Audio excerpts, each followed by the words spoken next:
болот дейт. Биздин регламентте так жазылган. Баш мыйзамда дагы 78-берене 1-пункт. Жогорку кеңештин депутаты депутаттык ишмердигине байланыштуу айткан ой пикирлери же жогорку кеңештеги добуш берүүнүн жыйынтыктары үчүн куугунтукка алынышы мүмкүн эмес. Депутаттык кылмыш жасаган жеринен кармаган учурларды кошпогондо, жогорку кеңештин депутаттарынын жалпы санынын көпчүлүгүнүн макулдугу менен гана аны жазык жоопкерчилигине тартууга жол берилет деп 78-беренеде жазылып турат. Регламентте да жазылган. Эми Конституциялык соттун бул чечиминен кийин биз регламентте да өзгөртүшүбүз керек.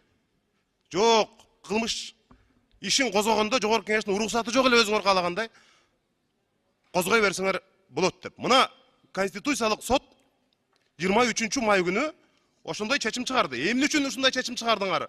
Буга эмне негиз болду? Жогорку кеңештин атынан биздин өкүл барып бизди коргодубу?